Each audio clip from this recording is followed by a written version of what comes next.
Bonjour et bienvenue à tous. Eh bien, me voici de retour aujourd'hui pour vous présenter un grand classique de la menuiserie, une étape quasiment incontournable dans tous les projets, la réalisation de mortaises.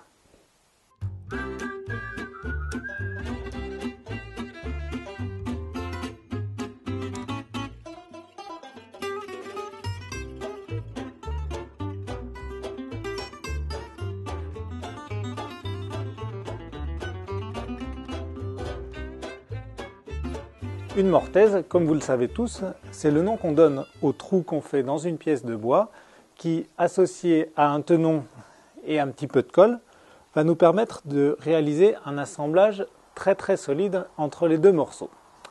Alors pour les dimensions, en général, on applique ce qu'on appelle la règle du tiers, c'est-à-dire que la largeur de la mortaise va être égale à peu près au tiers de la largeur du morceau de bois. En ce qui concerne la profondeur et la longueur de la mortaise, eh bien, ça va dépendre des pièces de bois qu'on veut assembler. Et plus la mortaise sera grande, plus la surface de collage sera grande et plus solide sera l'assemblage. Jusqu'au dernier millénaire, figurez-vous que tout ce qu'il fallait pour faire une mortaise, c'était un marteau et quelques ciseaux à bois ou bédanes.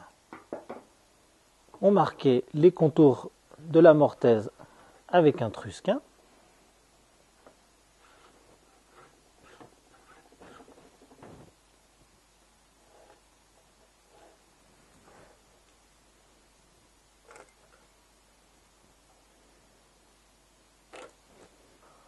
On s'armait de son ciseau à bois et de beaucoup de patience.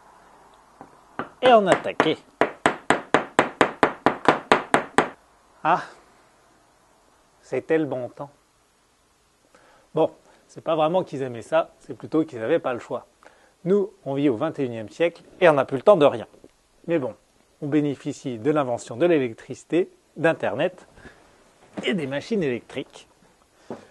C'est pour ça que je vais vous montrer des mortaises du XXIe siècle avec des machines électriques, même si j'admets que la réalisation de sa première mortaise avec seulement des outils à main, c'est quand même un grand motif de satisfaction personnelle. La machine de prédilection pour faire des mortaises pour nous menuisiers amateurs, ça va être la défonceuse sur laquelle on va monter une fraise plongeante droite comme celle-ci ou mieux une fraise hélicoïdale comme celle-là qui va permettre une meilleure évacuation des copeaux. Comme tout à l'heure, je commence par tracer ma mortaise à l'aide d'un trusquin en prenant appui sur la face de référence de ma pièce de bois, le parement. Et je trace qu'un seul côté puisque la mortaise fera 8 mm de large et je fraise avec une fraise de 8 mm, donc pas la peine de tracer le deuxième côté.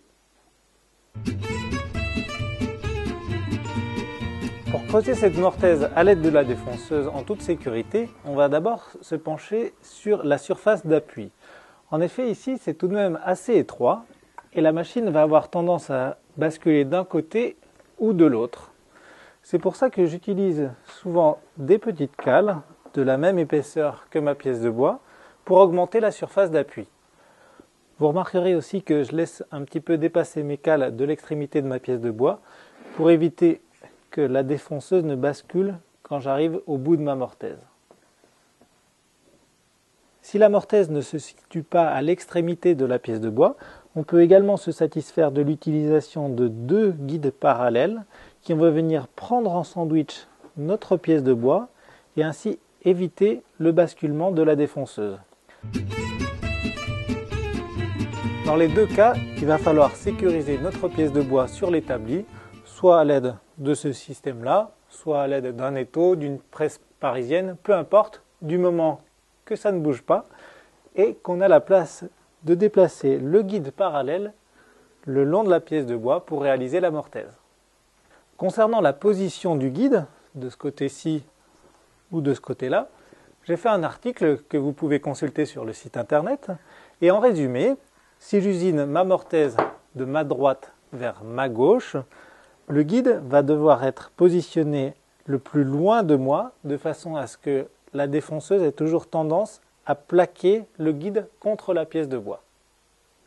Après avoir bien vérifié que ma défonceuse est débranchée, je descends ma fraise au contact du bois, je verrouille, j'amène le tranchant le plus proche possible du trait de ma mortaise et j'ajuste mon guide parallèle. Ensuite, je branche ma machine, je plaque bien le guide parallèle et je fais une plongée test.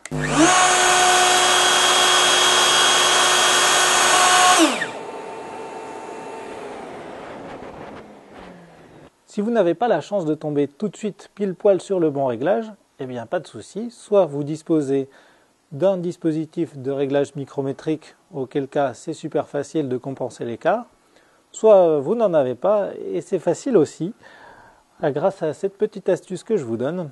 Au lieu de desserrer les deux barres du guide parallèle, vous n'en desserrez qu'une seule et en fait vous profitez du jeu naturel inhérent à la construction du guide pour compenser les 3 fois rien qui vous manquent.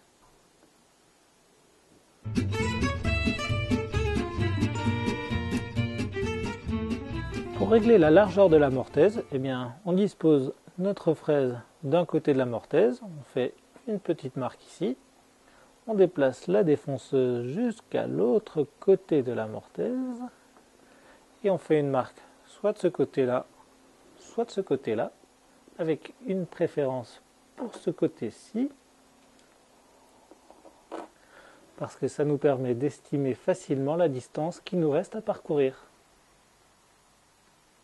Pour régler facilement la profondeur de la mortaise, on descend la fraise au contact du bois, on verrouille, on intercale au niveau de la jauge de profondeur une cale de la dimension voulue, on descend la jauge de profondeur au contact de la cale et on verrouille.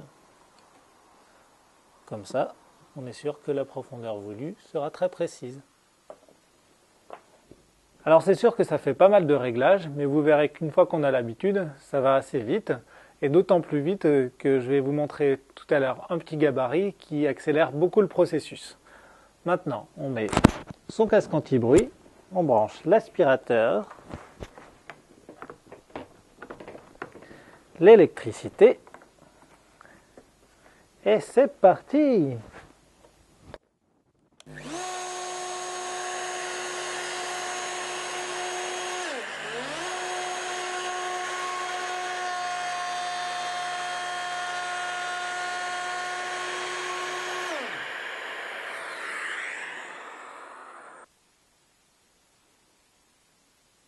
Bon, inutile de dire qu'il va falloir plusieurs passages, plusieurs passes successives pour atteindre la profondeur voulue.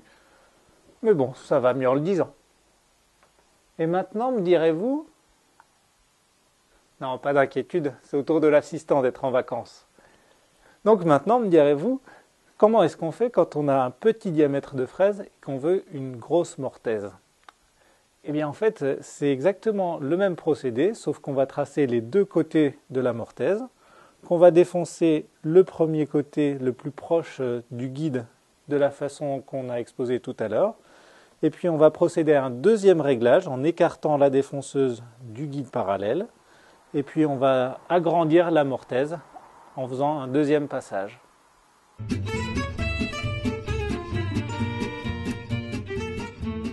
Alors c'est bien beau tout ça, mais les réglages prennent quand même pas mal de temps, et puis on n'a toujours pas vu comment réaliser les mortaises en bois de boue. Et c'est là qu'intervient une machine inventée par un monsieur dont le pseudo est Santé, et qui intervient sur pas mal de forums de menuiserie, et qui nous a inventé une mortaiseuse pour défonceuse. Alors vous pouvez télécharger le dossier complet qu'il a réalisé sur le site internet auquel il collabore, dont l'adresse s'inscrit en bas de votre écran. Et pour ma part, je vais vous montrer quelques-unes des possibilités que cette machine a à offrir. Alors tout d'abord, il ne va pas y avoir besoin de rajouter de cale pour augmenter la surface d'appui sur laquelle la défonceuse va travailler, puisque la pièce de bois va être prise en sandwich entre les deux éléments principaux de la mortaiseuse. On peut disposer notre pièce de bois horizontalement, comme c'est le cas ici, ou verticalement pour nous permettre de faire cette fameuse mortaise en bois de boue. Ensuite, on vient ajouter la défonceuse et son guide parallèle qu'on va régler latéralement de la même façon que tout à l'heure. Par contre, pour ajuster la largeur de la mortaise, on dispose de ces petites cales ajustables qui vont nous permettre de délimiter facilement la largeur qu'on a envie.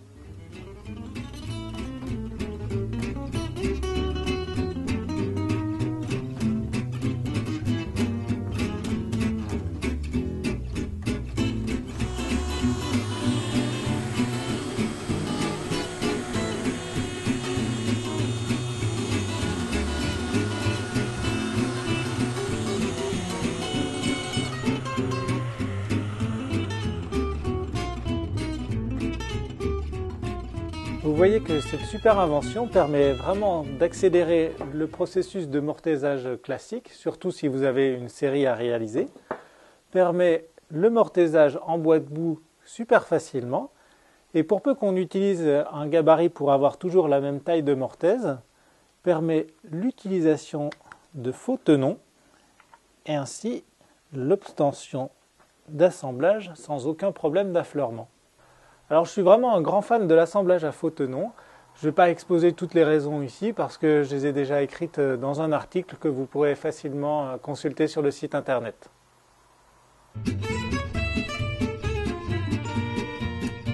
Et une machine qui fait ça encore plus rapidement, mais qui est quand même relativement chère et pas forcément utile aux menuisiers amateurs, c'est la Domino de chez Festool.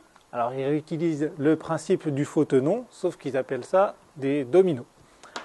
Pour faire un assemblage avec ça, donc réaliser 2 mortaises de chaque côté, il suffit de disposer nos 2 pièces de bois l'une en face de l'autre, de faire un petit trait de référence sur chacune des 2 pièces, de régler la largeur de mortaise ici, la profondeur de mortaise ici, sa disposition par rapport à la face de référence là, et de fraiser.